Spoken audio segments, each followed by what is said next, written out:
Bonjour, merci à tous.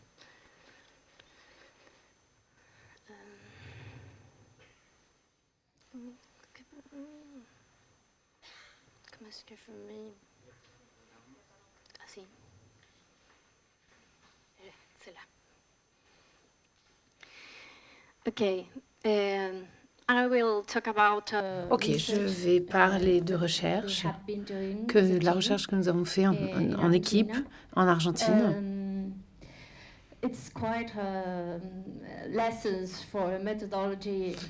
C'est un peu une leçon de méthodologie dans la recherche sur la santé mentale. Leçon pour une méthodologie de recherche en santé mentale et liens sociaux, c'est un grand mot, je trouve. C'est un peu un titre un peu ronflant.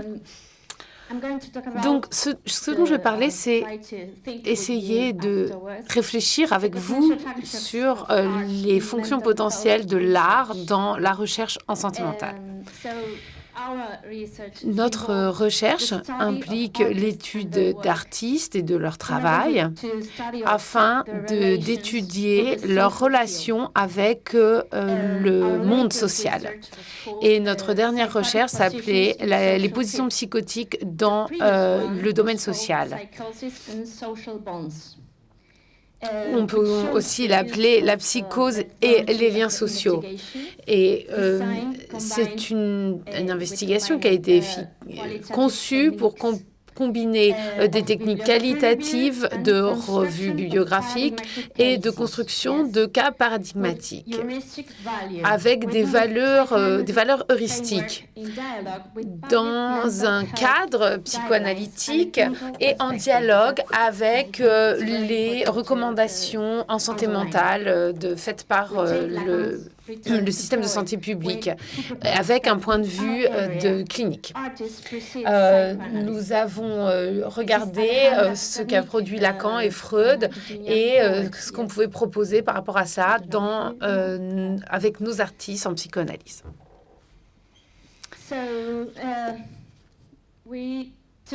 Donc, on a pris l'artiste, et pas seulement sa biographie, on en rediscutera, mais on a pris leur travail et pour construire notre cas. On a commencé avec une intuition clinique que je pense que nous partageons tous, parce que de notre expérience clinique, on peut constater que, vous savez, et là je ne parle pas seulement de notre expérience en tant que chercheur, mais également de notre expérience en tant que professionnel en clinique, en hôpital, c'est qu'il y a un lien social en psychose. Le lien social n'est pas disponible dans une position subjective psychotique.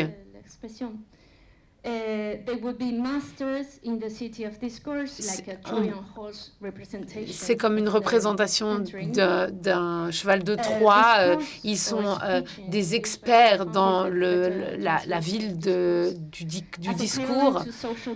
Et le discours devient un équivalent de ce lien social. C'est ce qu'a écrit Lacan dans L'étourdi, avec les propos schizophréniques. Je suis désolée, je mélange un peu l'anglais et le français.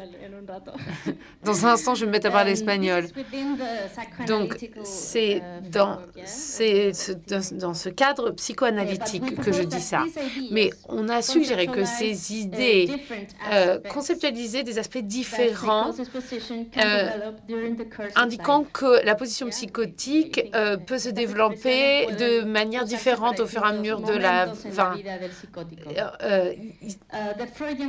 la conceptualisation freudienne des liens libidineux devrait être réservée et rester dans le potentiel social afin d'être déterminée. Comme je vous l'ai dit, cette discussion était accompagnée d'études de cas. Le sujet de l'étude, c'était des créateurs qui avaient fait des contributions à l'humanité dans le domaine technologique, scientifique ou artistique et qui avaient eu on pouvait constater qu'il y avait très certainement un diagnostic de psychose. Donc, on les a appelés des constructions de cas.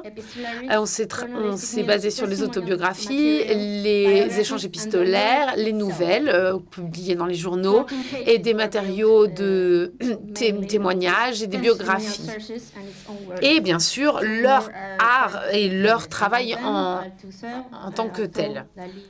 On a étudié 14 cas, donc vous voyez la liste, donc Louis Atudel, Salvador Dali, Fernando Garcia Curtin, James Joyce, Ayaka Kusama, Marilyn Monroe, Edvard Munch, Val Nijinsky, etc. La plupart d'entre eux viennent du domaine de l'art, de la philosophie et de la politique. Ce sont des personnes extraordinaires qui se sont forgées un nom et qui ont laissé leur marque dans l'histoire culturelle et sociale de notre civilisation. Ici, nous avons par exemple des matériaux que nous avons utilisés pour travailler sur le cas de Marilyn Monroe. Nous avons des fragments de son autobiographie qui a été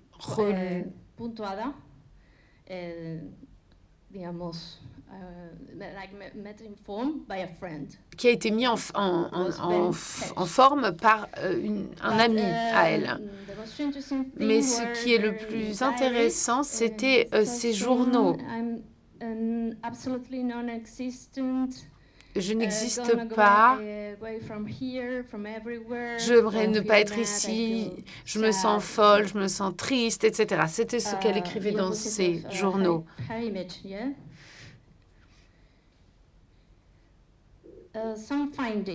Qu'avons-nous trouvé? Des singularités, des convergences et des récurrences. L'importance de liens importants, donc des amis, des managers, un couple, dans la construction du caractère qui allait au-delà de l'œuvre d'art. Ça, c'était les convergences. Il y avait vraiment le rôle vraiment pertinent de certains partenaires dans la vie de ces personnes qui leur a permis de construire leur caractère. Il y avait des surprises avec ce partenaire. Dans les cas que nous avons étudiés, c'était souvent soit à la première ou à la fin de la crise qu'ils apparaissent. C'est très souvent. Donc, dans la première crise ou la dernière crise.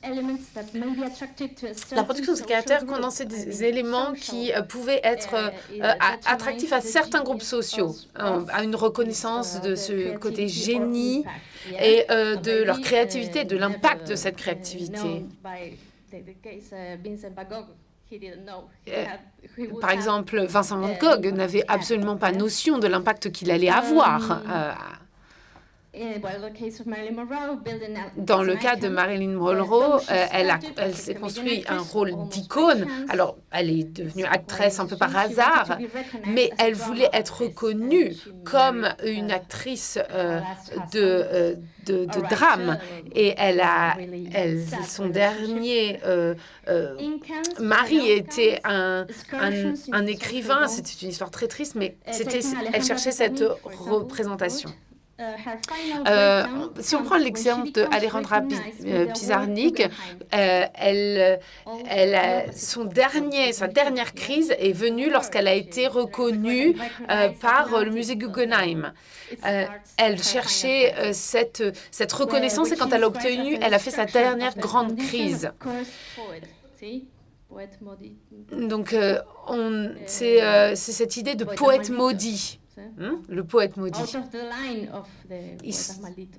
Il voulait sortir de ce côté poète maudit. Elle disait qu'elle ressentait une extrême souffrance de fait d'être désaffiliée de cela. Il y a des moments de détachement des autres afin d'être connus pour leur travail. Par exemple, la dernière performance de Marilyn ou la dernière œuvre de Pizarnik. Alors, d'autres résultats. Alors, même si les cas que nous avons étudiés sont en termes historiques et géographiques différents, tout ce qu'ils ont en commun, c'est qu'ils ont révolutionné l'ordre établi dans littérature, en poésie, en peinture, sculpture, danse, théâtre, cinéma, politique, philosophie et mode. Et bon nombre d'entre eux ont été reconnus, parfois bien plus tard, comme étant des initiateurs de nouveaux mouvements. Et donc, ces sujets les a mis dans une position de rejet par rapport à leurs pairs. Et par conséquence, leur art et leur production artistique a été étudiée. Nous n'avons pas étudié leur psychobiographie ni leur pathographie. Ce que nous avons fait, c'est que nous avons reconstruit ce qu'ils ont fait de remarquable dans leur vie, et c'est encore une interrogation pour nous. Il y avait un manque d'informations. S'il y avait un manque d'informations, c'est resté une question.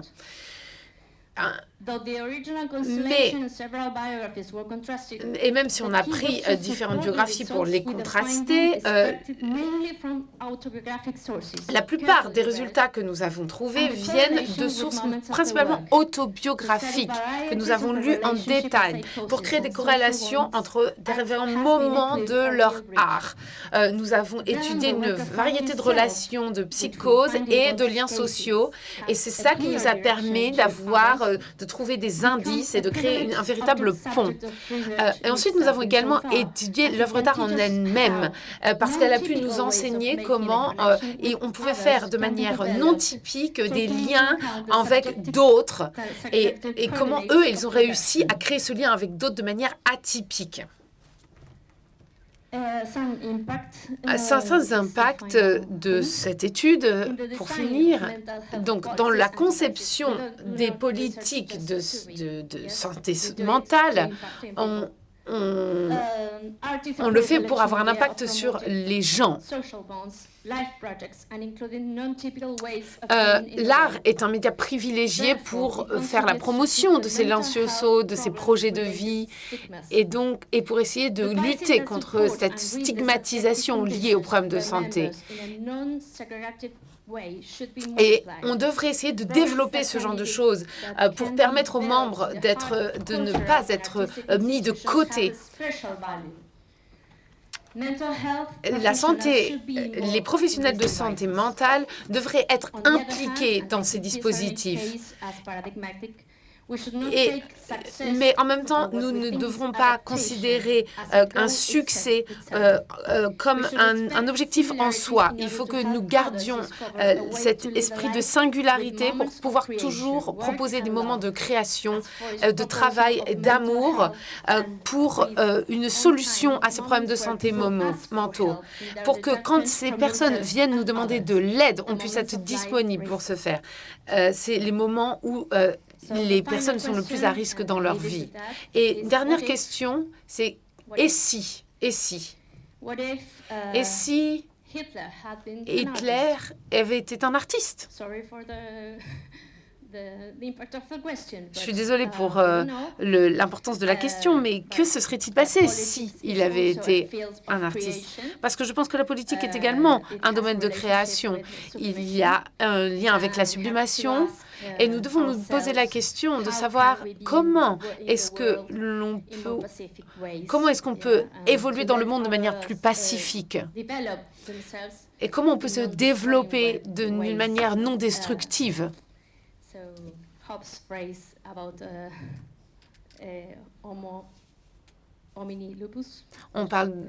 parle de l'homo homini lupus, et je pense que c'est une clé de réfléchir à cette question quand on travaille dans ce type de recherche, de domaine de recherche, et que l'on participe à ce type de conférence.